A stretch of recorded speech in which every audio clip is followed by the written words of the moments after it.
Hello बच्चों, क्या हालचाल। ये हमारा एच टेट 2019 का पेपर है जिसको हम सॉल्व करवा रहे हैं। अभी तक पहला पार्ट क्लियर हो चुका है। अब ये दूसरा पार्ट स्टार्ट होगा। 121 में लिखा है, लोचफिल मूल्य निर्धारण, संवर्धन और अन्य प्रोत्साहन द्वारा मांग के प्रतिरूप बदलने के तरीके बताने वाली विपणन की शाखा को कहा जाता है। ये चार ऑप्शन दिए गए हैं। चार मार्केटिंग की टेक्निक दी गई हैं। पहली ग्रीन मार्केट होती है। ग्रीन मार्केट का मतलब होता है जो इन्वायरमेंटल फ्रेंडली होती है, जो पॉलीथीन का प्रयोग नहीं करती है, कागज के बैग का प्रयोग करती है। इस तरीके की मार्केट ग्रीन मार्केट कहलाती है। Synchro market. तो सिंक्रो मार्केट का मतलब होता है जब डिमांड इरेगुलर हो, उसे बोलते हैं सिंक्रो मार्केट। जैसे मूवी में क्या होता है, मूवी में सैटरडे और संडे इन दो दिन लोग बहुत आते हैं तो इसमें प्राइस मूवी के हाई होते हैं। बाकी मंडे से लेके फ्राइडे तक प्राइस कम होते हैं। तो इसे बोलते हैं फिंको मार्केट की डिमांड बहुत ही इरेगुलर होती है, कुछ टाइम ज्यादा होती है और जब कम होती है तब लोग डिस्काउंट देते हैं कि वो बढ़ सके डिमांड। फिर लिखा है होलो मार्केट। होलो मार्केट का मतलब होता है होलोग्राम से। जैसे ये होलोग्राम ऑडी कार का है, तो अगर ये ऑडी कार सिर्फ आप खरीदो, होलोग्राम ना लगाओ तो कोई नहीं लेगा। रॉयल्स रॉयल्स है तो इनके होलोग्राम से चलती है मार्केट। फिर ये नैरो मार्केट। नैरो मार्केट का मतलब होता है कुछ टारगेट ऑडियंस होती है, कुछ लोगों तक ही सीमित। उन्हीं लोगों पे आप करते हो, उन्हीं पे आप सर्विसेज देते हो उनको। जैसे कोई गांव में कोई अचार का है, बिजनेस है, ठीक है। तो अचार का बिजनेस गांव में है, वो गांव से छोटे से कस्बे में चले जाता है वो बिजनेस, तो छोटा सा बिजनेस है तो फिर नैरो मार्केट के किंग कहेंगे, जो कुछ लोगों तक ही सीमित है। अब चारों मार्केट समझ में आ गई। ग्रीन मतलब इन्वायरमेंट फ्रेंडली, सिंक्रो जो बहुत ज्यादा डिमांड चेंज होती रहती है जैसे मूवी थिएटर में, hollow marketing Audi car, narrow marketing जो बहुत छोटी होती है। अब यहाँ पे लिखा है कि ऐसी मार्केट कौन सी है जिसमें क्या किया जाए, डिमांड के को बढ़ाया जा सकता है।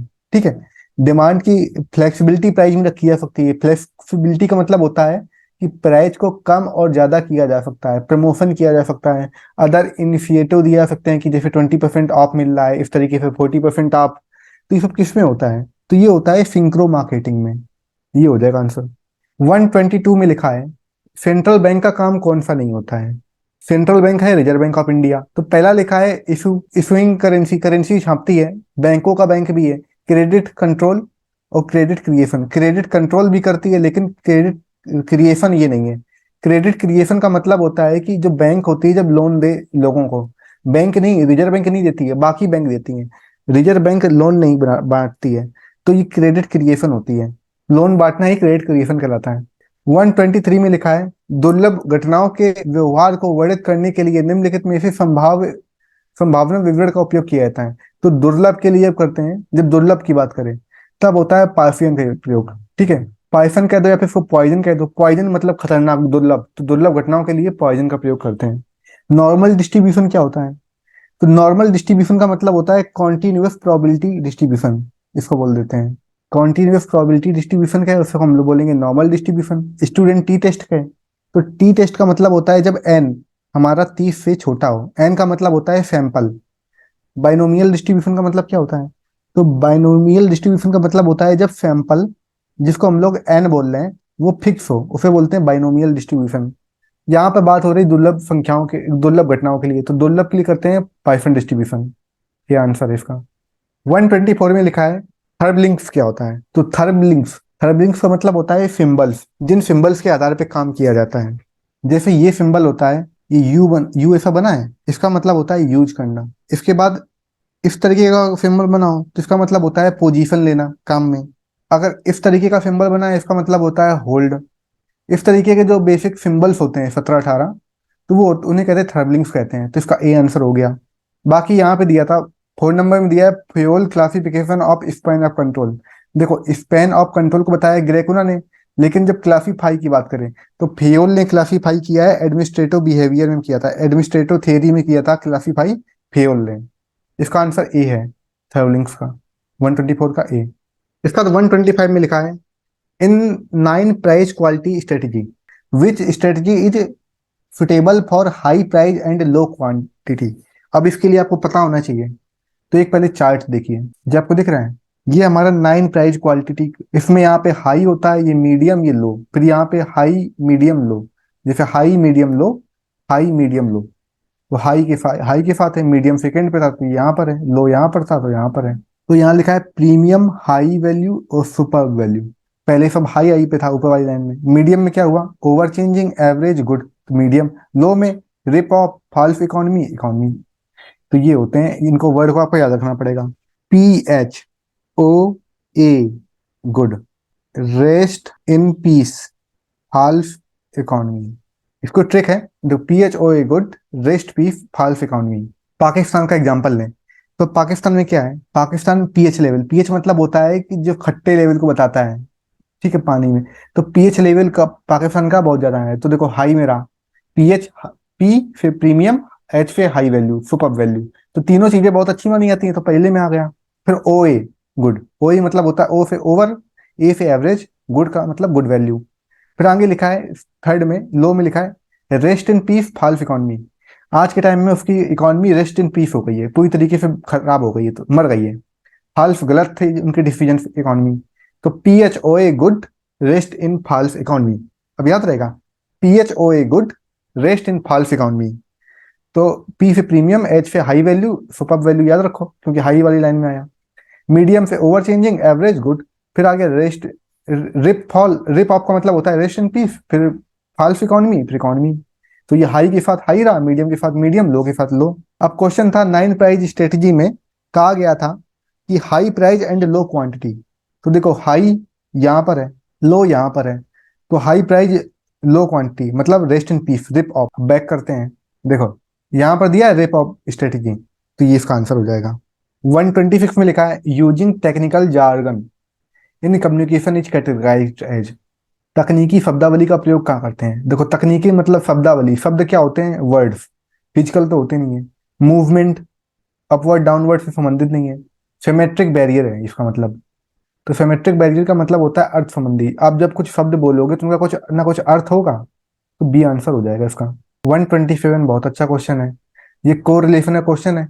पूछ दिया है Karl Pearson coefficient of correlation बताना है, ठीक है, ये दिया हुआ है। तो अब आप ये सोचो, एक्स देखो बढ़ रहा है 10 से 20 30 40 50, वाई 50 से 40 30 20, वाई घट रहा है। एक्स बढ़ रहा है और वाई घट रहा है, एक वेरिएबल बढ़ रहा है एक घट रहा है, तो निगेटिव कोरिलेशन हो गया, आंसर भी निगेटिव आ जाएगा। कार्ल पियर्सन का कोएफिशिएंट कोरिलेशन का फॉर्मूला होता है R equal to N sigma dx dy minus sigma dx into sigma dy upon में अंडर रूट में N sigma dx square minus sigma dx का whole square multiply under root में N sigma dy square minus sigma dy का whole square. ये formula होता है, ये formula होता है, ये कोरिलेशन का होता है, Karl Pearson coefficient of correlation का, याद रहेगा। इतना बड़ा फॉर्मूले से सॉल्व करोगे, या तो सीधी बात है एक बढ़ रहा है घट रहा है तो निगेटिव कोरिलेशन आ गया। 128 में लिखा है निम्न में से कौन सा अधिनियम कर्मचारी मजदूरों के स्वास्थ्य सुरक्षा एवं कल्याण के प्रावधानों से जुड़ा है। कर्मचारी के हेल्थ सेफ्टी एंड वेलफेयर से जुड़ा हुआ है, वो हमारा है कौन सा, मिनिमम वेजेस एक्ट नहीं है, वो फैक्ट्री एक्ट है, क्योंकि फैक्ट्री के अंदर ही लेबर लोग काम करते हैं तो उनकी हेल्थ का भी ध्यान रखना पड़ता है, कितने घंटे काम करना है। 129 क्वेश्चन देखिए, लिखा है नवीन सुरेश तरुण ये तीन पार्टनर है जिनका प्रॉफिट शेयरिंग रेशियो दिया है 5:3 दिया गया है। नवीन और तरुण नए जो बचे हुए पार्टनर हैं, सुरेश ने रिटायर ले लिया, तो सुरेश का जो तीन हिस्सा था, तीसरा ये 3 हिस्सा, 3/10, ये 2/1 के अनुपात में बांट दिया है, किसको किसको, नवीन और तरुण को बांटा है। तो नया प्रॉफिट एंड लॉस रेशियो बताना है नवीन तरुण का, तो इसे करते हैं। यहाँ पर आप लिखो नवीन, सुरेश और तरुण, इनका रेशियो दिया है 5:3 दिया गया है, जिसमें सुरेश रिटायर हो गया। इसका जो 3 वाला हिस्सा था ये दे रहा है 2:1 में, किसको किसको दे रहा है, नवीन और तरुण को दे रहा है। नवीन को दूसरा हिस्सा और तरुण को दे रहा है एक हिस्सा। तो सुरेश का सेक्रीफाइस कितना हुआ, पार्ट। तो सुरेश का सेक्रीफाइस पार्ट हुआ 3/10, जिसका पूरा था पहले, इंटू 2/3, तो ये आ गया 6/30। ये जो सेक्रीफाइस पार्ट किया है ये किसको दिया है उसने, ये नवीन को दिया है। अब ऐसे ही देगा ये तरुण को, तो तरुण के लिए भी टोटल पार्ट 3/10 था, अब ये एक तो दे दिया 2, अब ये बचा है 1, तो 1/3, तो आ गया 3/30। ये दोनों हो गए। अब नवीन का न्यू प्रॉफिट शेयरिंग रेशियो क्या करना है, नवीन न्यू प्रॉफिट शेयरिंग रेशियो। तो नवीन का आ जाएगा, जो दिया था 5/10 दिया था, क्योंकि 5 ये है उसका, प्लस कर देंगे जो इसने नया गेन किया है, 6/30 गेन किया है, एलसीएम लो 30, तो 15 प्लस 6, तो आ गया 21/30, ये आ गया। ऐसे ही अब निकाल लेंगे तरुण का, तो जब तरुण का निकालेंगे तो उसका भी यही आएगा, 2/10 प्लस में 3/30, एलसीएम लिया 30, 6 + 3, तो 9/30। तो तरुण और नवीन का रेशियो क्या आ गया, न्यू रेशियो, ये आ गया 21/30:9/30, तो ये हो गया 21:9। इसको 3 से डिवाइड करेंगे तो 7:3 आ जाएगा। अब आया आपको, देखिए ये आ गया, तो यही करना था इस क्वेश्चन में, आंसर आ गया है इसका, 7:3 आया है जी। 30 में लिखा है द टर्म मार्केटिंग मायोपिया किसने दिया है, तो मार्केटिंग मायोपिया दिया है थियोडर लिविट ने, याद रख लो, ये याद रखना पड़ेगा आपको नाम, marketing myopia, Theodore Levitt. Myopia से मायोपिया एक मूवी थी कार्टून की, तो उससे समझ लेना कि थियोडर लिविट। 131 में लिखा है law of demand does not operate in case of, तो गिफिन गुड्स में घटिया वस्तुओं में डिमांड काम नहीं करती है क्योंकि वो पॉजिटिव होती है, याद रहेगा इसका बी आंसर।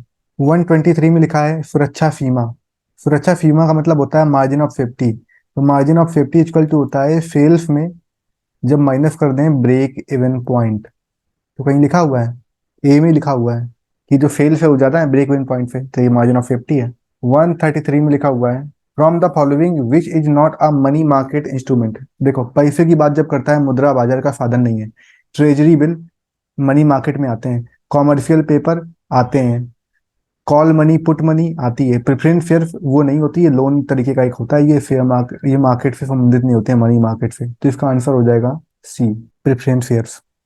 134 में लिखा है ग्राफिकल मेथड है किसका यूज नहीं करते हैं, ग्राफ बनाने के लिए कभी मीन का प्रयोग नहीं होता है, क्योंकि मीन क्या होता है, मीन एक सीरीज होती है इस तरीके की, आंसर जैसे आ गया 20, मीन आया 20, अब 20 का आप क्या ग्राफ बना दोगे, ठीक है, तो मीन का कभी ग्राफ नहीं बनता है, तो इसका आंसर हो जाएगा सेकंड। 135 में लिखा हुआ है एक फर्म अपने देनदारों को 5% डूबत ऋण का प्रावधान करती है, 2% छूट है, देनदार ये हैं।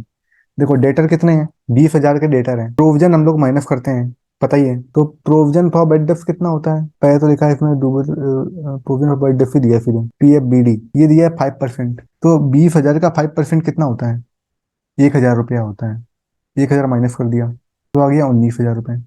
अब बता रहा है कि प्रोविजन फॉर डिस्काउंट, तो डिस्काउंट भी माइनस करते हैं, डिस्काउंट कितना दिया, 2.5% बता रहा है, तो 19,000 का 2.5% डिस्काउंट हो जाएगा, इसे इसे काटा तो 190 इंटू 2.5, तो आ जाएगा 475.0, तो 475 आएगा इसका आंसर।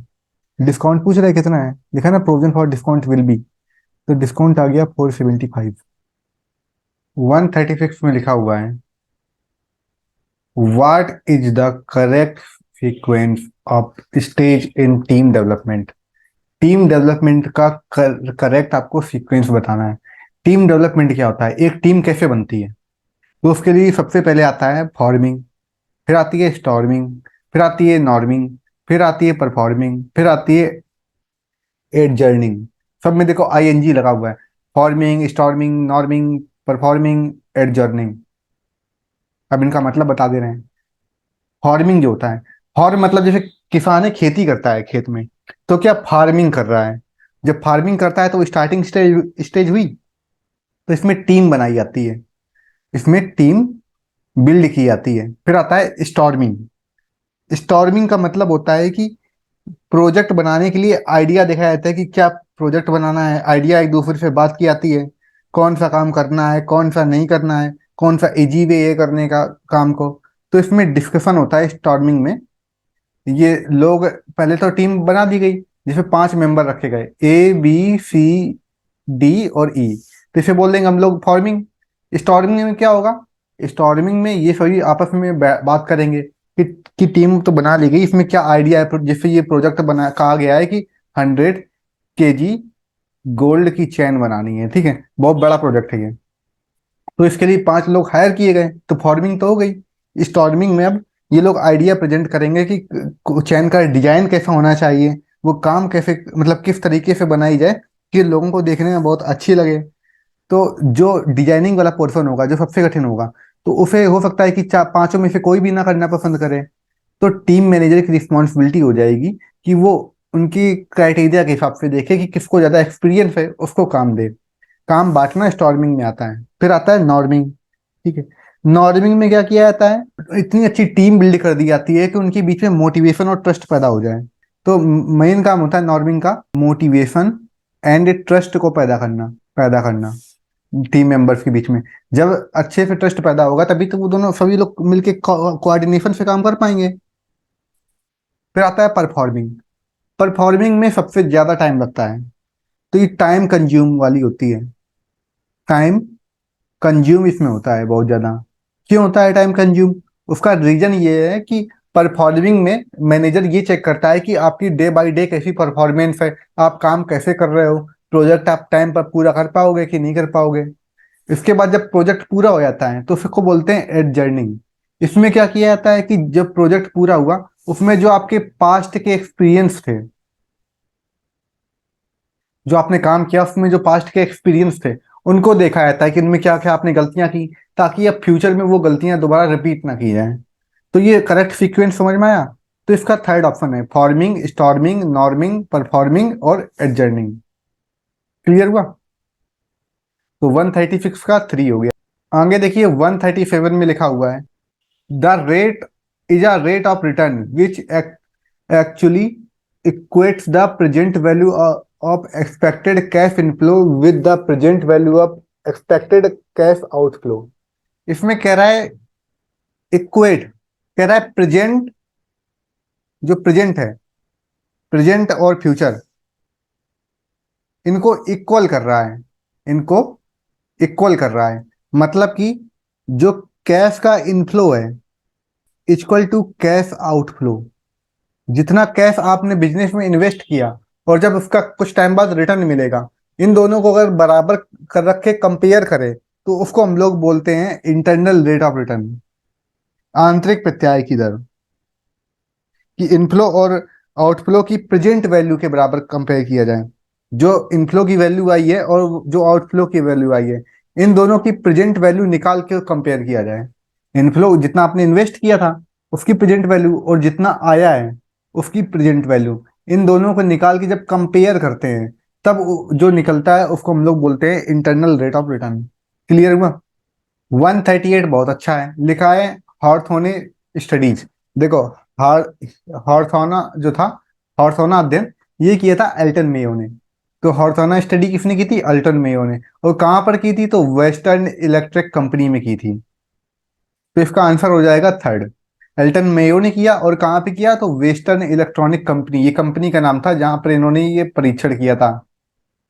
हॉर्थोने एक्सपेरिमेंट में बताया था एल्टन एल्टन मेयो ने कि जो ये एक्सपेरिमेंट था ये वेस्टर्न इलेक्ट्रॉनिक कंपनी में किया गया था। इसमें एम्प्लॉय के रिलेशन को बताया गया था। तो एम्प्लॉय रिलेशन के बारे में स्टडी की गई थी हॉर्थोन एक्सपेरिमेंट में। 138 का थर्ड। 139 में लिखा हुआ है इन विच सैम्पलिंग मेथड एवरी मैटर और item of the population has an equal chance of select. कह रहा है कि ऐसा कौन सा सैंपल का मेथड होता है जिसमें इक्वल चांस होता है सभी का सिलेक्ट होने का, तो उसको बोलते हैं रैंडम सैंपल।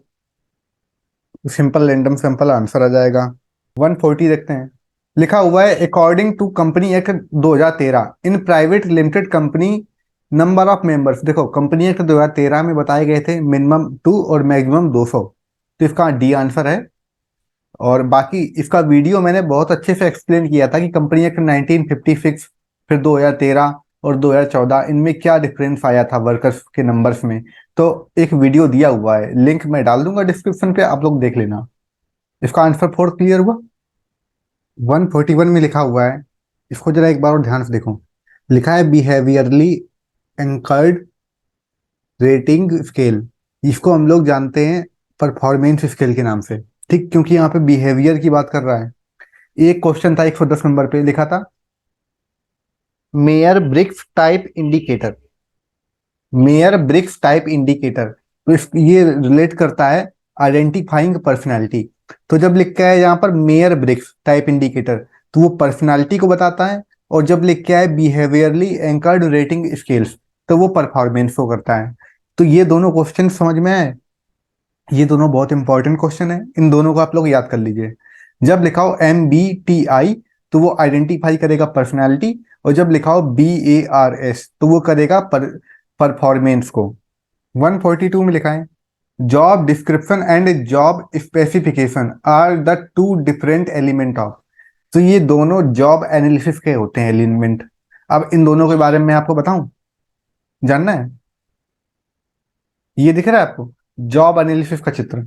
यहाँ पर दिखा हुआ है टाइटल डिस्क्रिप्शन और स्पेसिफिकेशन। क्वेश्चन था कि job description and job specification are two different element, तो जॉब एनालिसिस के हो जाते हैं, वही आंसर है।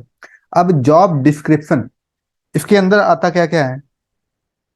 डिस्क्रिप्शन का मतलब होता है विवरण। तो जैसे लिखा है यहाँ पर टाइटल, लोकेशन, कि वो किस चीज का है, टाइटल का नाम क्या है, लोकेशन वो कहाँ पर लोकेशन है उस जॉब की, समरी पूरी जॉब के बारे में बताते हैं। रिपोर्टिंग, वर्किंग कंडीशन की, वहाँ काम करने की कंडीशंस क्या क्या है, जॉब की ड्यूटी क्या रहेगी, मशीन को यूज करना है तो कैसे करना है। फिर ये लिखा है हैजार्ड। हैजार्ड का मतलब होता है खतरा, कि वहां पर काम करने की क्या डीमेरिट है। तो जॉब डिस्क्रिप्शन समझ में आया? जैसे कोई एक सोनू इंसान है, ये लिखते हैं सोनू अपने भैया हैं, ये गांव से शहर में आए हैं नौकरी करने के लिए। तो जब नौकरी करने का इन्होंने बीटेक किया हुआ है, बीटेक किया हुआ है, तो अब इनको पता चला कि इन्हें मिल रही है 20,000 रुपये पर मंथ की जॉब मिल रही है। तो इसके लिए सोनू भैया ने पहले तो डिस्क्रिप्शन को पता चला कि जॉब किस चीज की है, तो उसके अंदर टाइटल जॉब का नाम क्या है, लोकेलिटी कहाँ पर है उसकी लोकेलिटी है, समरी पूरी पता की कि जॉब में करना क्या होता है, रिपोर्टिंग का पता किया। फिर रिपोर्टिंग का मतलब होता है अलग अलग रिपोर्ट्स, उसकी कंपनी की रिपोर्ट कैसी है। फिर वर्किंग कंडीशन, कि वहाँ ऐसा तो नहीं पता चले धूप में काम करवाएं, एसी एसी लगा हुआ है। जॉब की ड्यूटी क्या है आपकी, ऐसा तो नहीं कि 12 12 18 18 घंटे काम करवाएं। मशीन टू बी यूज, हमको मशीन यूज करनी आती है कि नहीं आती है, या फिर वो ट्रेनिंग में सिखाएंगे। फिर हैजार्ड का मतलब है खतरा क्या है रात में, ऐसी जगह कंपनी ना हो कि आप रात में निकलो ऑफिस से 12 बजे, ना तो कोई कन्वेंस की गाड़ी मिले ना कुछ मिले, तो और 2 किलोमीटर पैदल चलना पड़े। तो ये सब देखना पड़ता है। तो ये समझ में आया डिस्क्रिप्शन। अब इसके बाद फिर है जॉब स्पेसिफिकेशन। तो स्पेसिफिकेशन में लिखा है qualification, experience, training, skill, responsibility, emotional characteristic, sensory demand. जरा स्पेसिफिकेशन को देखो, क्वालिफिकेशन क्या है आपकी, अगर उसके लिए मांगा गया है बीटेक तो ठीक है, अगर आपका बीएससी है तो नहीं लेंगे। एक्सपीरियंस, कि आपको 2 से 3 साल का एक्सपीरियंस है कि नहीं है। ट्रेनिंग आपने की है नहीं की तो हम ट्रेनिंग प्रोवाइड करेंगे। स्किल्स में आपको क्या क्या आता है, अगर आप बीटेक किए हो आपको कोडिंग आती है तो ठीक है, या फिर आपको मशीन के बारे में पता है तो फिर ठीक है। इस तरीके से चीजें देखी जाती हैं। रिस्पॉन्सिबिलिटी क्या क्या, आप रिस्पॉन्सिबिलिटी लेने लायक हो कि नहीं हो। इमोशनल कैरेक्टरिस्टिक क्या है आपके, ऐसा तो नहीं आपको पता चले सेल्स डिपार्टमेंट में लगा दें और वहां पर कोई कस्टमर आके रोने लगे कि सर हमें थोड़ा डिस्काउंट दे दो, आप इमोशनली ब्लैकमेल होके आप उसे जितना ज्यादा फायदा हो सके डिस्काउंट दे दो। तो वो सब चीजें देखी जाती हैं। फिर सेंसरी डिमांड का मतलब होता है कुछ संवेदी मांग, कि कुछ डिमांड कर दी गई कि आप अगर इस जॉब में हो तो 2 साल तक आप इसको जॉब को छोड़ नहीं सकते हो। तो ये कुछ डिमांड होती है, इस तरीके की डिमांड करना कि आपको वो कंपलसरी करना पड़ेगा, आपको पहले साल सिर्फ 4 छुट्टियां मिलेंगी, तो ये भी देख लिया जाता है। तो ये सब चीजें होती हैं, इनको ध्यान दिया जाता है। तो क्लियर हुआ जॉब एनालिसिस। 143 में लिखा हुआ है in the year 2005 which expert committee recommended the formation of one person company. One person company को 2005 में किसने रिकमेंडेड किया था? उस कमेटी का नाम है जे ईरानी एक्सपर्ट कमेटी। तो देखो ईरानी से याद रखो स्मृति ईरानी, स्मृति ईरानी याद रखो। 2000 के टाइम में एक सीरियल आता था, स्मृति ईरानी जो अभी एमपी हैं अपनी, मेंबर ऑफ पार्लियामेंट, तो उनका सीरियल था क्योंकि सास भी कभी बहू थी। याद है? किसी कई लोगों को पता होगा। तो ये जो सीरियल था वो 2000 से चला था 2008 तक, ठीक है। तो इसके बीच में आता है 2005। तो 2005 में मान लो कि इन्होंने एक कमेटी बनाई जिसमें कहा कि वन पर्सन कंपनी, कि एक आदमी पूरी कंपनी को संभाल सकता है, तो वैसी कंपनी बनाओ। तो इसके बाद फिर ये पॉलिटिक्स में आ गई। तो क्या हुआ कि अब ये इसी का एग्जाम्पल दे रही है कि हम अकेले इंसान होके हम एमपी बन गए, हमने एक्टर, वो एक्टर काम छोड़ा, उसको छोड़ के हम एमपी बन गए। तो क्या हुआ, ये वन पर्सन कंपनी किसने रिकमेंडेड की? ईरानी ने की। कौन ईरानी? तो स्मृति ईरानी, याद रहेगा, जे स्मृति ईरानी। 144 यहाँ पे लिखा है एम्प्लॉय असिस्टेंस प्रोग्राम, EAP, तो कर्मचारी सहायता कार्यक्रम ये क्या चीज है? तो देखो, जो बड़ी बड़ी ऑर्गेनाइजेशंस होती हैं, कंपनियां, वो क्या करती हैं अपने एम्प्लॉय के हेल्थ बेनिफिट के लिए, उन्हें कोई अगर बीमारी हो जाए या उनकी फैमिली को हो जाए तो उसको कैसे हम लोग ठीक कर सकते हैं, तो उससे ये रिलेट करता है प्रोग्राम। तो यहाँ लिखा है देखो, programs offered by organization to help their employ to overcome personal and health related problem. तो इसका ये आंसर हो जाएगा। 145 में लिखा हुआ है जेनरिक वैल्यू चेन, इसमें कौन सा, which activity is not include in the primary activity of generic value chain? तो जेनरिक वैल्यू चेन दिया किसने था? तो ये पॉटर्स ने दिया था। पॉटर्स ने दिया था जेनरिक वैल्यू चेन, तो इसको बोल देते हैं हम लोग पॉटर्स वैल्यू चेन भी बोल देते हैं। इसका काम क्या था? तो इसका काम सिर्फ सीधा सा बड़ा सीधा सा काम था कि इनपुट लेके आओ और आउटपुट में कन्वर्ट करो। इनपुट टू आउटपुट, मतलब एग्जाम्पल मानो ई कॉमर्स।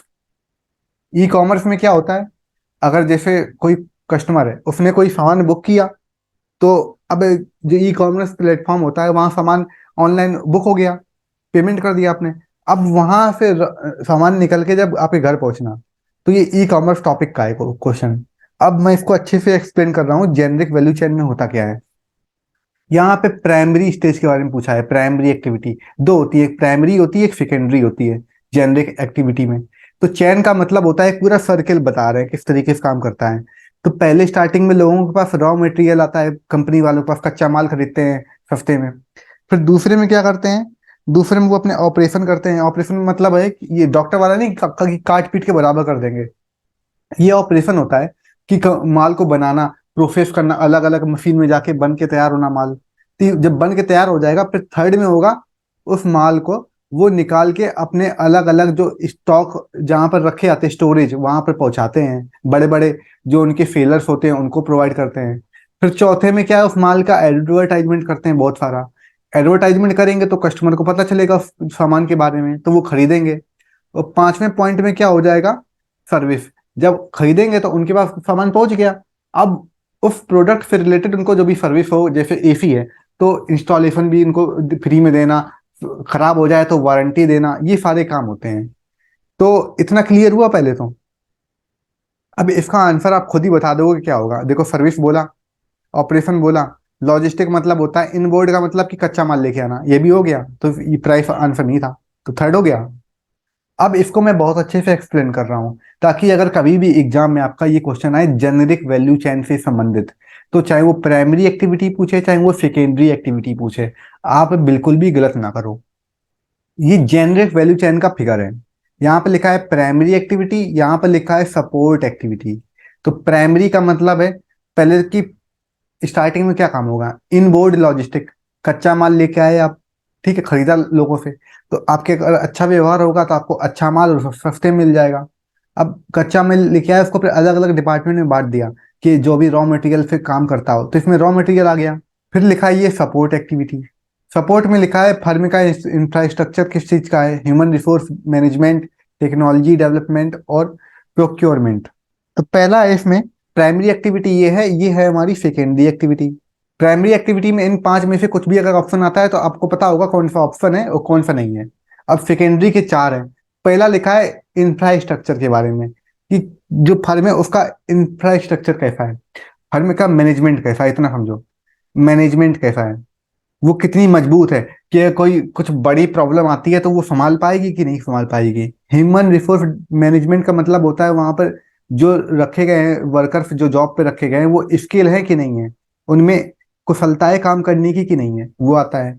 फिर टेक्नोलॉजी डेवलपमेंट का मतलब होता है यहाँ पर मशीन से काम होता है कि नहीं होता है, या फिर जो वर्कर्स हैं उनको वर्क फ्रॉम होम दिया गया है कि नहीं दिया गया है, अगर वो घर से कर लेते हैं, तो ये टेक्नोलॉजी आ गया। फिर आता है प्रोक्योरमेंट। प्रोक्योरमेंट का मतलब होता है जो सप्लायर है उसके साथ आपका रिलेशन क्या है। ये सप्लायर जो होता है, जो माल आपको सप्लाई करेगा, सप्लायर के साथ आपका रिलेशन कैसा है, तो उसको बोल देते हैं हम लोग प्रोक्योरमेंट। अब बताइए, ये समझ में आए? इसे बोलते हैं हम लोग सेकेंडरी एक्टिविटी, ये हमारी प्राइमरी एक्टिविटी है। प्राइमरी में कच्चा माल आया और चला गया। सेकेंडरी में क्या बता रहे हैं, फर्म के बारे में बता रहे हैं कि कैसी फर्म का है, इंफ्रास्ट्रक्चर कैसा है, मतलब मैनेजमेंट कैसा है। ह्यूमन रिसोर्स मैनेजमेंट का मतलब होता है वो जॉब वगैरह दे रहे हैं तो वो पढ़े लिखे लोगों को दे रहे हैं कि नहीं। टेक्नोलॉजी डेवलपमेंट का मतलब कि काम टेक्नोलॉजी से होता है, क्योंकि टेक्नोलॉजी से होने से काम जल्दी हो जाएगा। प्रोक्योरमेंट का मतलब होता है कि अपने जो सप्लायर हैं उनके साथ रिलेशन किस तरीके से है। तो ये अब आपको अच्छे से आया होगा समझ में। अब बताइए इसका आंसर क्या होगा। जेनरिक वैल्यू चेन कह दो या फिर इसको बोल दो पॉटर्स वैल्यू चेन। तो इसमें इनबोर्ड लॉजिस्टिक, कच्चा माल आना, सर्विस होना, ऑपरेशन होना, ये सब आता है, प्राइस नहीं आता है। तो कौन सा नहीं है, आगे समझ में। 156 लिखा है समान पूर्ति वक्र का ऊपरी की ओर गति करना दर्शाता है। कुछ चीजें मैं बताऊंगा आपको, ये कुछ समझ में आनी चाहिए। बताना ये क्या है। ये देखिए बच्चों, आपको ये चार फिगर दिख रहे हैं। एक जी डैश डैश लाइन है जो ये बनी ऊपर, इसका मतलब होता है पहले, ठीक है, बिफोर मान लो। और जो एक सीधी लाइन बनी हुई है इसका मतलब है आफ्टर, बाद में। तो ये चार फिगर्स मैंने बनाए हुए हैं, दो डिमांड के हैं, दो सप्लाई के हैं। इस फिगर में अगर आप देखो जरा ध्यान से, यहाँ पर लिखा हुआ है कि पहले प्राइस, जी डॉट डॉट है मतलब पहले, पहले प्राइस कम था तो डिमांड ज्यादा थी। अब लेकिन जब प्राइस बढ़ा दिया गया तो डिमांड कम हो गई। ऐसी कंडीशन में होता है क्या है, कंस्ट्रक्शन होता है। कंस्ट्रक्शन का मतलब होता है डिमांड की, डिमांड का संकुचन, डिमांड कम हुई है। अब यहां पर देखो, डॉट डॉट डॉट मतलब पहले, तो पहले प्राइस ज्यादा था तो डिमांड कम थी, जैसी प्राइस को थोड़ा कम किया तो डिमांड बढ़ गई। तो यहाँ पर एक्सपेंशन हुआ। दो समझ में आए। अब यहाँ पर लिखा है सप्लाई के में, तो डिमांड जो होता है ये इस तरीके का बनता है, सप्लाई ऐसे जाता है एरो। तो सप्लाई में क्या बताया गया है, एफ डॉट डॉट मतलब पहले और सीधी लाइन मतलब बाद में। तो पहले हमारा क्या था, प्राइस, और ये आप याद रखो, जो प्राइस होता है, अगर प्राइस बढ़ता है तो सप्लाई भी बढ़ती है, ये याद रखिए। अगर प्राइस इंक्रीज होता है तो सप्लाई इंक्रीज होती है। यहाँ पर प्राइस पहले कम था तो सप्लाई कम थी, प्राइस बढ़ा तो सप्लाई बढ़ी, तो यहाँ पे एक्सपेंशन सप्लाई का हुआ। अब यहाँ पर देखिए डॉट डॉट मतलब पहले, पहले प्राइस ज्यादा था तो सप्लाई ज्यादा थी, जैसी प्राइस कम हुआ तो सप्लाई कम हो गई। तो यहाँ पे कंस्ट्रक्शन हुआ। अब क्वेश्चन पूछा गया था upward movement along with same supply curve.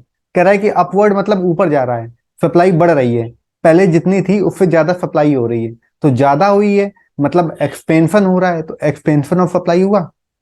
देखो तो इससे आपको डिमांड भी समझ में आ गई कि डिमांड में एक्सपेंशन और कंस्ट्रक्शन कब होगा, तो सप्लाई में पता चल गया। ये डिमांड वाला क्वेश्चन पीजीटी में आ चुका है, यूपी पीजीटी में क्वेश्चन आ चुका है। अब आपको सप्लाई वाला भी क्लियर हो गया, तो इसका आंसर हो जाएगा सेकंड। इसके बाद 147 में आते हैं। लिखा हुआ है according to company act 2013 which clause is not a part of memorandum of association. Memorandum MOA, ये बता चुके हैं। एमओए का मतलब होता है कि जो नाम कंपनी का हो, ठीक है, उसकी लाइबिलिटी क्या है, उसकी कैपिटल क्या है, जो सब कुछ डिस्क्लोज हो, जिसे एवरी पर्सन देख सके, हर पर्सन अगर देख ले, उसी को बोलते हैं हम लोग मेमोरेंडम। तो नेम कंपनी का सबको पता होता है, और उसका, उसकी लाइबिलिटी कितनी है, उसकी कैपिटल कितनी है, ये सबको पता होता है, फाइनेंशियल स्टेटमेंट में दिख जाता है। लेकिन यहाँ लिखा है नोवेशन क्लाज, ठीक है। तो नोवेशन क्लाज ये हमारा मेमोरेंडम से रिलेट नहीं करता है, क्योंकि जो नोवेशन होता है ये क्लाज नहीं, नोवेशन कॉन्ट्रैक्ट एक होता है। ये इंडियन कॉन्ट्रैक्ट एक्ट 1872 में आता है। इसका मतलब होता है प्रेजेंट के कॉन्ट्रैक्ट की जगह जब हम दूसरा कॉन्ट्रैक्ट यूज करें, जो प्रेजेंट में कॉन्ट्रैक्ट चल रहा है उसको छोड़ के न्यू कॉन्ट्रैक्ट हम लोग यूज करें, उसे बोलते हैं नोवेशन कॉन्ट्रैक्ट। तो ये नोवेशन एमओए से संबंधित नहीं है, या नॉट लिखा है इसलिए। 148 देखिए, लिखा हुआ है if a dividend of 40% is declared. Dividend 40% declare किया गया on the share of face value 10 rupees. जिस शेयर की फेस वैल्यू है 10 रुपए, उस पर अगर 40% का डिविडेंड दे रहे हैं, तो इसका मतलब है कि कितना डिविडेंड होगा, डिविडेंड का अमाउंट क्या होगा। तो डिविडेंड हो जाएगा 4 रुपए का होगा, क्योंकि देखो 10 का अगर हम 40% निकालें तो कितना निकलेगा, जीरो जीरो कट जाएगा, 4 रुपए आ गया। तो 4 रुपए हमारा डिविडेंड का अमाउंट हो गया। आगे कह रहा है एंड मार्केट प्राइस 50 रुपए, मतलब हम ये मानेंगे कि उसे हमने परचेज कितने में किया होगा, तो मार्केट प्राइस जब हमने उसको परचेज किया होगा तो 50 रुपए में किया होगा परचेज। देन एक्चुअल रिटर्न पूछ रहा है, तो रिटर्न ऑन इन्वेस्टमेंट, इसका फॉर्मूला ये आपको दिया हुआ है। फॉर्मूला होता है नेट प्रॉफिट इंटू 100 अपॉन में इन्वेस्टेड कैपिटल। तो जो नेट प्रॉफिट है, नेट प्रॉफिट कह दो या फिर नेट इनकम कह दो, तो कितना है, क्योंकि हमको 4 रुपए का डिविडेंड मिला है तो ये हमारी इनकम है 4 रुपए, इंटू 100 अपॉन में हमने इन्वेस्ट कितना किया था, मार्केट प्राइस 50 रुपए थी, मतलब हमने इतने में शेयर परचेज किया होगा, तो 50 से हमने डिवाइड कर दिया, तो 8 रुपए आ गया हमारा, 8%। रिटर्न ऑन इन्वेस्टमेंट 50 रुपए पे इन्वेस्ट करने पे हमें 8 रुपए 8% का रिटर्न मिला है। 149 देखिए, लिखा हुआ है security and exchange board of India it's statutory status on. तो ये कब इसको वैधानिक अस्तित्व मिला, तो वो मिला है 30 जनवरी 1992 को। हर्षित मेहता जानते हैं, स्कैम एक वेब सीरीज आई थी, स्कैम 1992, इस तरीके से एक हर्षित मेहता की थी, उसके स्कैम के टाइम जब हो चुका था तब ये बनी थी, याद रखो फेबी। तो ये कब स्टार्ट हुआ था काम उसमें, 30 जनवरी 1992 से। आखिरी क्वेश्चन है आज का, यहाँ पे लिखा है GE9 फेल मैट्रिक्स की क्षैतिज एवं ऊर्ध्वाधर धुरियां हैं। तो GE9 मैट्रिक्स पहले पता होना चाहिए क्या होता है। GE9 मैट्रिक्स, जब तक आपको ये नहीं पता होगा तब तक आप बता नहीं सकते हो। इसका आंसर है business unit strength and industry attractiveness, ये इसका आंसर है। अब ये कैसे होगा तो इसको मैं एक्सप्लेन कर रहा हूं। ये आपको फिगर दिख रहा है, यहाँ पे लिखा है high medium low, high medium लो, कॉम्पिटिटिव स्ट्रेंथ और इंडस्ट्री अट्रैक्टिवनेस। 3 कॉलम हो गए इन ग्रोथ के, 3 हो गए अर्निंग के, और 3 हो गए हार्वेस्ट के। तो 3 कॉलम पहले थे जो ग्रीन वाले थे, ये ग्रोथ या फिर इन्वेस्टमेंट को दिखाते हैं। फिर दूसरे दिखाते हैं, ये सिलेक्टिविटी अर्निंग का मतलब होता है होल्ड रखना, होल्ड या फिर प्रोटेक्ट। ये जीई मैट्रिक्स है, ठीक है। ये बताती है कि बिजनेस में आपको कब पैसा इन्वेस्ट करना है, कब आपको होल्ड रखना है, कब आपको निकालना है। जब यहाँ पे ग्रोथ हो रही है बिजनेस की तब आप पैसे डालो, इन्वेस्ट करो। ये अर्निंग का मतलब अब कमाने का टाइम है तो इसको होल्ड रखो, ठीक है, होल्ड रखो, अपना पैसा बचा कर रखो, ये 3 लाइनों में आता है। अब जब ये लिखा है डारवेस्ट लिखा हुआ है, ये डारवेस्ट, तो डारवेस्ट का लिखा हो या फिर हार्वेस्ट लिखा हो, ये लिखा हुआ है थर्ड वाले कॉलम में, हार्वेस्ट या फिर डिवेस्ट, ठीक है, हार्वेस्ट या फिर डिवेस्ट। इसका मतलब होता है कि अब आपको अपना जो भी है उसको फेल आउट कर देना चाहिए। अब आपको यहाँ पर इन्वेस्टमेंट नहीं करना, आपको सेल करना है। तो ये बताता है कि आप कैसे इन्वेस्ट करो। आप ये इन कॉलम में जब ग्रीन ग्रीन है इनमें इन्वेस्ट करो, इसमें आप अपना अर्निंग जो है शेयर आप अपना होल्ड करके रखो, जहां पर आप बेच दो।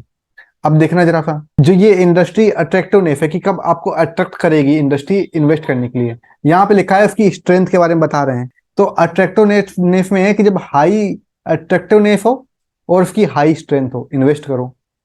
यहाँ पर भी वही है, मीडियम में बात करता है तो मीडियम में भी यहाँ करो। तो 3 स्टार्टिंग के कॉलम इन्वेस्टमेंट को बताते हैं, इसके बाद के होल्ड को बताते हैं, तीसरे बताते हैं डी इन्वेस्टमेंट को।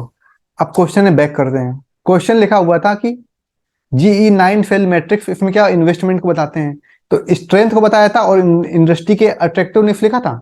यहाँ पर लिखा था अट्रैक्टिवनेस, एक जगह पे लिखा था स्ट्रेंथ। दोबारा से फिगर दिखाते हैं, देखो यहाँ पे लिखा है अट्रैक्टिवनेस और यहाँ पे लिखा है स्ट्रेंथ, ये लिखा हुआ है।